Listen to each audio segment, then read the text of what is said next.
They called it Progress. A shining veterans' memorial walk by the Norfolk waterfront.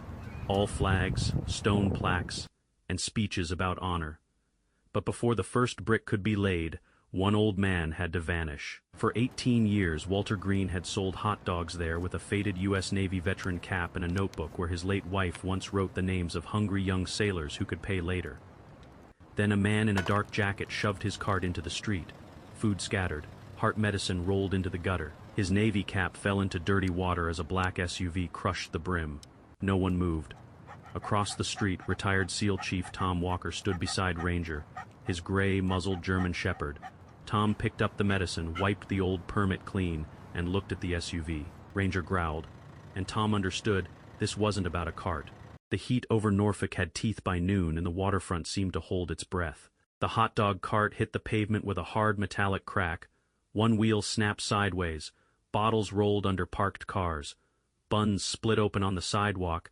Mustard streaked across the concrete in a yellow smear, and a small plastic pill bottle bounced twice before dropping into the gutter. Walter Green went down after it. Not fast, not dramatically, but with the careful motion of a man whose body had learned to negotiate with pain before making any promise. Walter was 76, thin through the shoulders but not frail in the way careless people mistook for weakness. His face was narrow and deeply lined, with pale blue eyes set under white brows that had grown rough and uneven. A short white beard covered his jaw, trimmed close because he still believed a man should meet the public clean. His hands were spotted, corded, and steady when the day allowed it. He wore a faded button-down shirt, dark work pants, old black shoes polished past their usefulness, and a battered cap stitched with the words U.S. Navy Veteran. That cap landed in the gutter beside the pill bottle. Water from the curb soaked through its brim. Walter reached for it, then stopped, when the shadow of a black SUV rolled across the pavement. The front tire passed over the edge of the cap and pressed it flat before moving on. Walter's fingers closed around. Nothing. His jaw worked once. Then he reached for the pills instead. The man who had shoved the cart stood a few steps away. Ethan Briggs was 36, broad through the chest, with cropped dark hair, a squared jaw, and stubble that looked intentional rather than neglected. He wore a dark jacket despite the heat, clean jeans, and expensive boots too polished for work. He did not pant. He did not look embarrassed. He flexed his right hand once, as if testing whether the push had strained a finger, then let it hang by his side. The crowd did what crowds often did when cruelty arrived wearing confidence. It made space. A woman near the crosswalk lifted her phone but kept it low.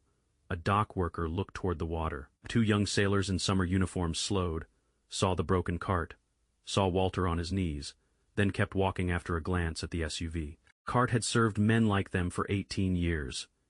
That corner had become a quiet stop between duty and hunger, between payday and the days before it. Walter had never called it charity. His late wife, Ellen, had kept a small notebook under the counter, writing down names of sailors who could pay later. Some had returned with folded bills. Some had sent cards years after leaving Norfolk. Some names had never been crossed out. The notebook lay now beneath the cart's bent side panel, half exposed beside an old photograph taped under the frame. In the photograph, Ellen stood beside Walter when his hair had still been brown and his Navy mechanic's hands had not yet stiffened. Walter saw the corner of the picture through the scattered napkins. His palm went damp against the pill bottle.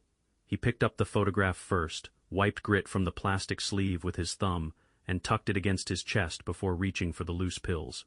Across the street, retired Chief Thomas Walker had stopped beside a parked pickup.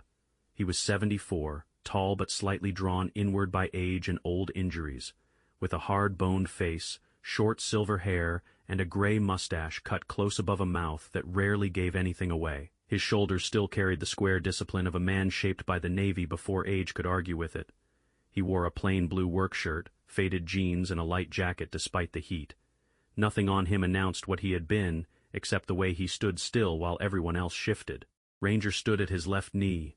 The German Shepherd was old, his muzzle washed gray, his tan, and black coat thick along the neck and shoulders. One ear tipped slightly at the end, and his hips had the careful stiffness of a retired working dog. He did not bark at Ethan, his amber eyes fixed instead on the SUV that had crushed the cap. Tom's thumb brushed the worn edge of the leash. He watched Ethan. Then he watched the SUV. Then he watched Walter's hands sorting medicine from gutter water. His breathing stayed even, but his left hand closed once around the leash clip and held there. He noticed the city permit, laminated and taped beneath the cart's side panel, now coated with dust. He noticed the SUV's rear plate partly smeared with mud. He noticed the person in the passenger seat holding something up at chest level. Ethan turned away first. No rush, no apology. He stepped around a broken bottle and walked toward the far end of the block. The SUV did not follow immediately. It idled along the curb, black windows reflecting the bright water of the harbor. Tom crossed the street only after Ethan had gone. He did not call out. He did not ask Walter if he was all right. He crouched, picked up 3 pills from the edge of the gutter, and placed them into Walter's open palm. Then he straightened the permit with 2 fingers and wiped dirt from the plastic until the city seal showed again. Walter looked up at him. His lips parted, but no words came out. His hand tightened around the photograph against his chest. Tom took a small notebook from his jacket pocket and wrote down the plate number as far as the mud allowed. Ranger moved closer to the gutter, lowered his head toward the crushed navy cap, and gave one low growl. Tom looked toward the SUV. A phone lens glinted behind the dark passenger window. The lens inside the SUV kept recording. Walter Green returned before the first lunch customer, dragging the cart by its good handle while the bad wheel clicked once every few feet. The cart did not roll straight. It leaned toward the curb, held together by 2 lengths of wire, a steel bracket that did not match, and strips of silver tape pressed flat over the bent side panel. The permit had been retaped. Beneath the counter, the photograph of Ellen was back in its plastic sleeve. The small notebook was gone from sight, tucked somewhere deeper. Walter moved slowly around the cart, testing each corner before placing weight on it. When the frame shivered, he stopped, waited, then tightened the wire with a pair of pliers. Tom watched from across the street with Ranger at his knee. He had not followed the SUV after it left the day before. He had written down what he could see, then stood long enough to watch the dark glass disappear into traffic. Now the same page in his notebook sat open under his thumb, the partial plate number written in block letters. He folded the page once and slid it back into his jacket. Ranger lowered his head toward the curb, then looked past Walter's cart to the empty stretch 2 storefronts down. Tom followed the dog's line of sight. There was no cart there, only a pale square on the pavement where grease and shade had once marked a working space. Farther down, a second spot sat empty beside a shuttered coffee stand. The paper sign on its window had curled in the heat, closed until further notice. Walter looked up when Tom crossed the street. He did not smile. He only rested one hand on the cart as if it might move without him. "Didn't expect you back." Tom stopped beside the front wheel. Cart either. Walter's mouth moved at one corner, almost a laugh, but it did not become one. He bent to adjust the wire again. His fingers shook once around the pliers. He set them down, wiped his hand on his trouser leg, then picked them up again. Tom crouched near the wheel. The repair was clever, not strong. Wire pulled against metal already split at the seam. The bracket had come from something else. Maybe a shelf, maybe an old gate. Walter had used what he had, which told Tom more than a complaint would have. Tom pressed 2 fingers against the bent frame and felt it give. From inside his jacket, a small object slid against his palm when he shifted. The old challenge coin had worn a smooth line into the pocket over years of being carried and not shown. Beside it, wrapped in a folded cloth, was a tarnished trident pin. At home, in a plain wooden box, he kept a photograph of younger men at Little Creek, faces hard with salt and youth, taken long after the old UDT men had become legend, and before the newer wars had names everyone knew. Coronado had taken the softness from them first. Little Creek had taught them what to do with what remained. Tom did not take the coin out. He only closed his hand around it once, then let go. "You got another wheel?" he asked. Walter shook his head. "This one will hold." Cart shivered again as he said it. Ranger's ears shifted. Tom straightened. The black SUV turned onto the block from the harbor side and moved slowly along the opposite curb. It did not stop at first.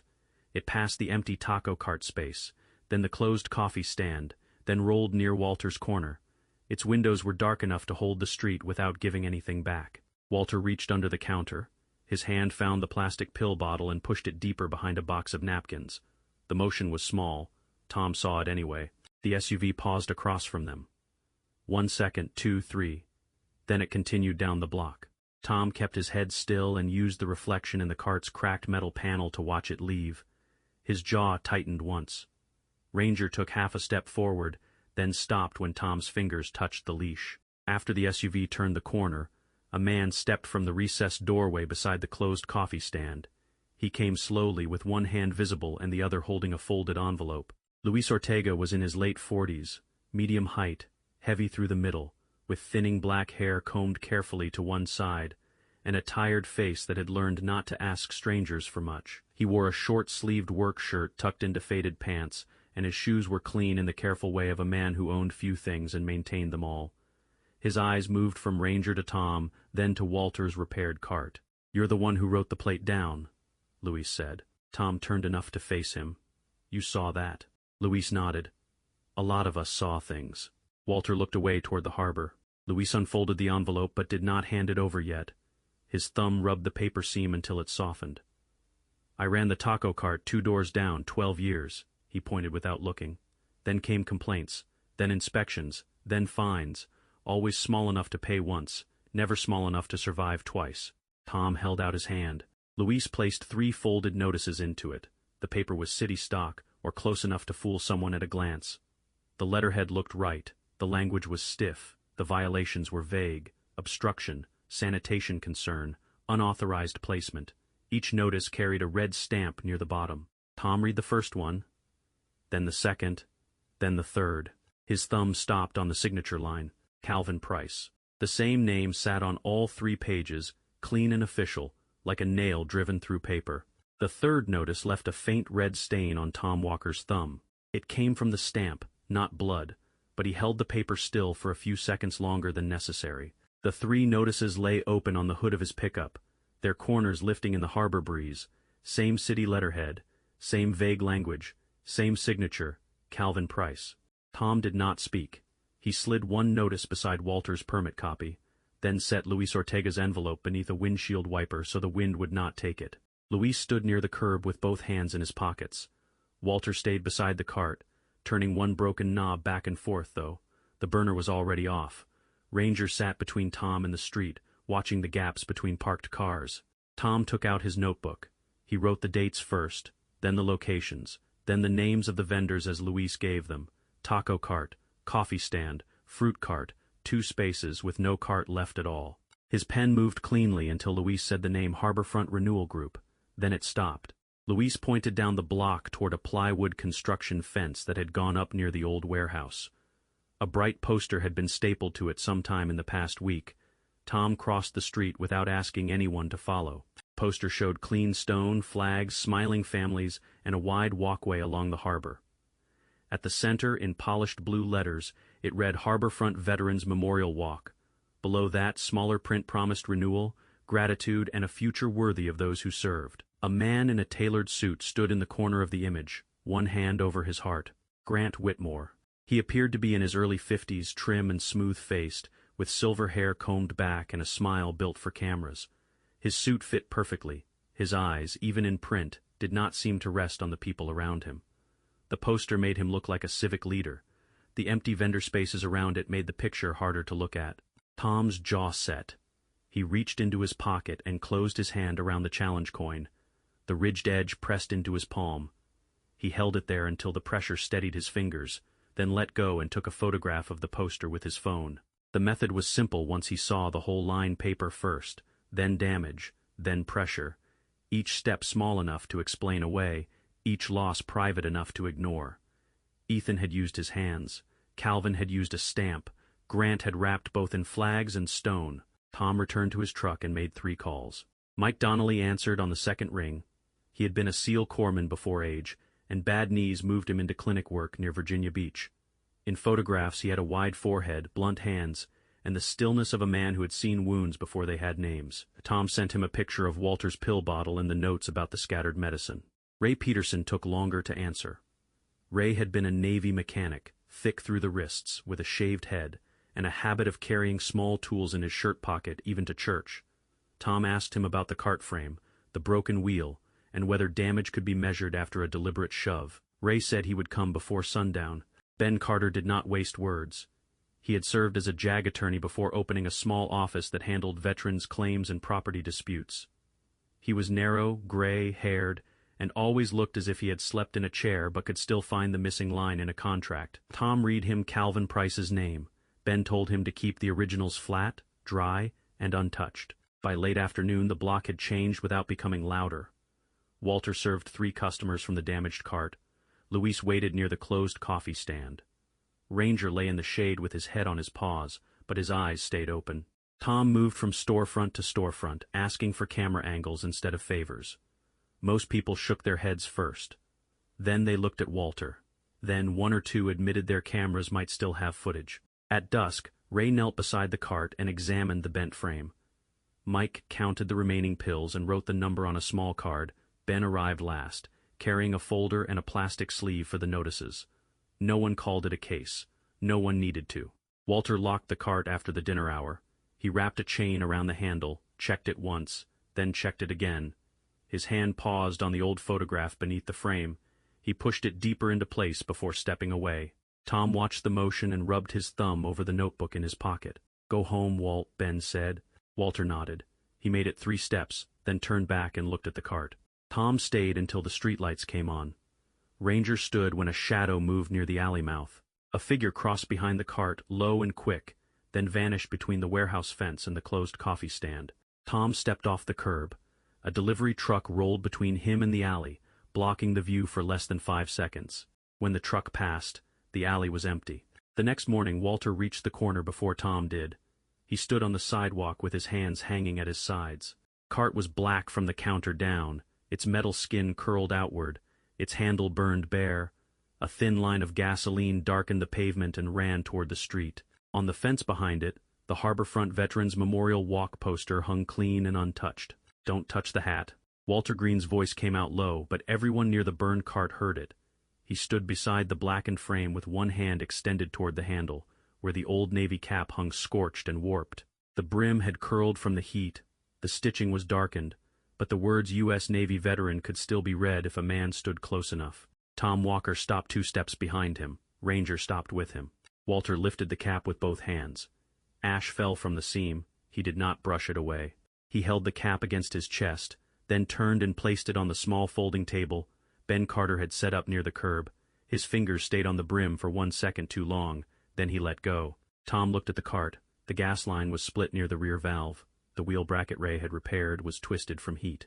Mike had already checked Walter's hands and breathing. Luis stood across from the closed coffee stand, holding his old permits in a folder. Nobody spoke more than they had to. Tom's thumb pressed against the edge of his notebook in his pocket. The pages had begun to bend from being opened too many times. He took it out, laid it beside the burned cap, and placed Walter's valid permit on top of both. That was the line. By mid-morning, the corner looked different. Not crowded, not loud. Different. Ray stood near the burned cart with his tool bag closed. Mike stood beside Walter with a small medical pouch. Ben kept the paperwork flat under clear plastic sleeves. Luis stood with 2 former vendors who had returned without carts. A dock worker leaned against a post with his phone ready.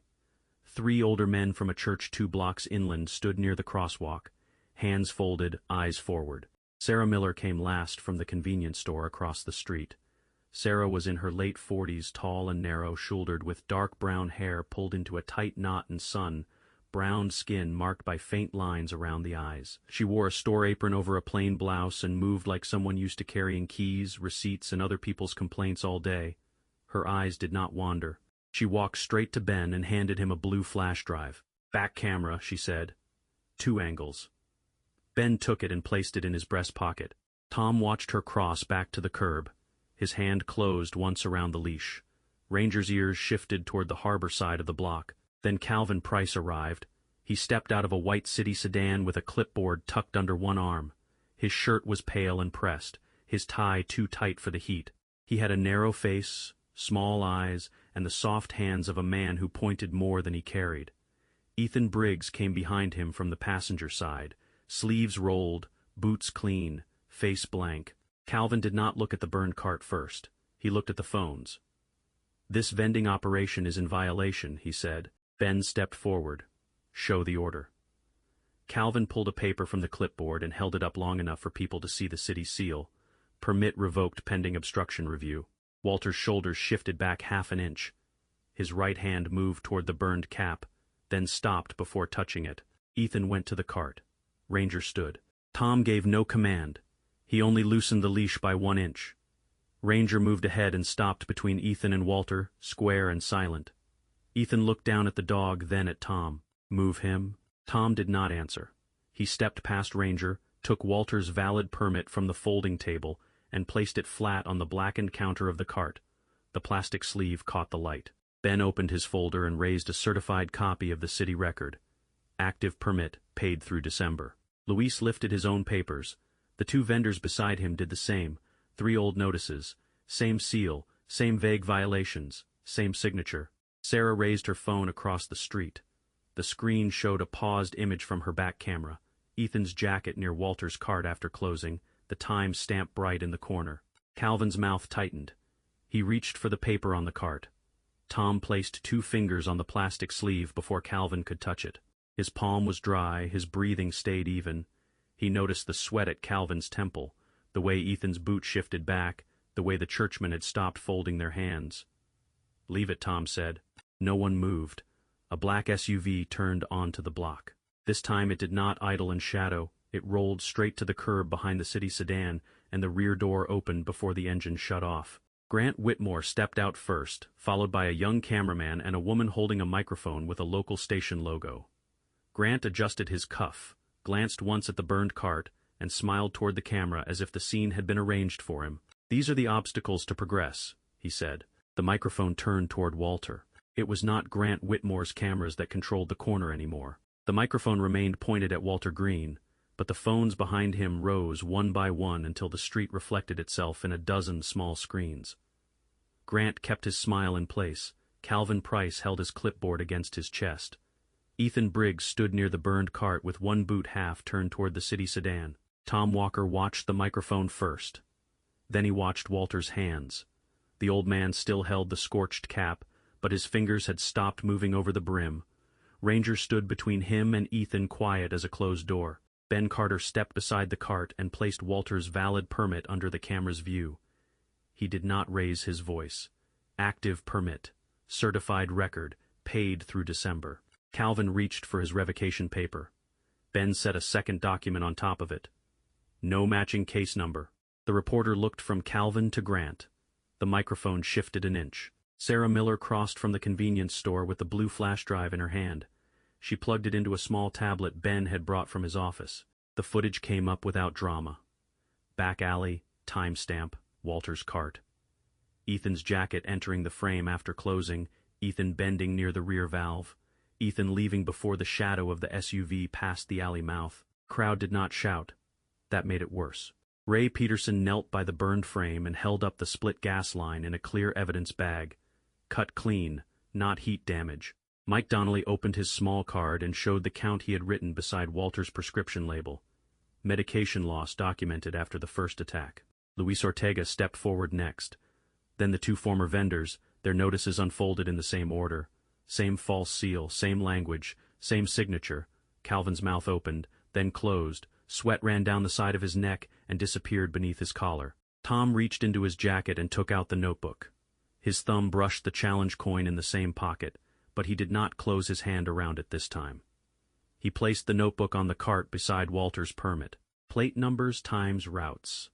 The partial number from the first day, the full number from the second. The same SUV tied to the same block, the same corners, the same empty spaces. The reporter turned the microphone away from Walter and toward Grant. Grant's smile thinned.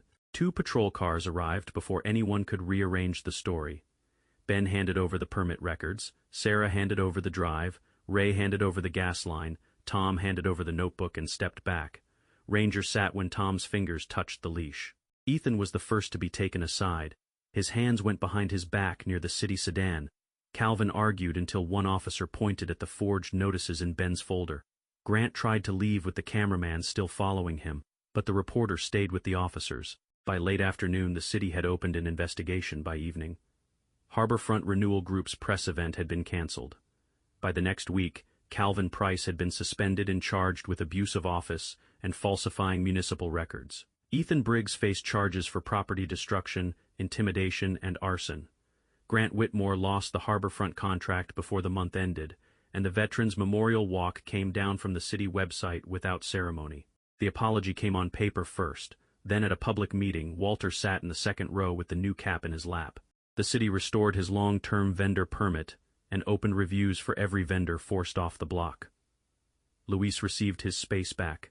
The coffee stand reopened in the mornings. The fruit cart returned 2 spaces down, with a new umbrella and an old lock. The new hot dog cart arrived on a Saturday. It was not fancy. Stainless steel, clean wheels, a good burner, a stronger lock. The church paid for part of it. The veterans group paid for the rest. Ray checked every hinge before Walter touched it. Mike taped a new emergency card beneath the counter. Ben placed the permit in a clean plastic sleeve and fastened it where anyone could see. Walter took Ellen's photograph from his pocket. His hand paused over the new frame. Then he taped it beneath the counter. In the same place as before, the small notebook went beside it. Old sailors came first.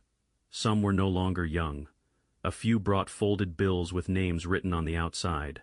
One man stood with his cap in both hands and placed a 20 in Walter's jar without ordering. Walter served the first round free. He moved slowly, but the cart did not shake under him. Tom stood across the street at first. His hand rested near the trident pin in his jacket pocket. He did not take it out. He watched Walter put on the new navy cap. He watched Luis unlock his return taco space. He watched Sarah step outside with coffee for the churchman. His shoulders lowered by a fraction.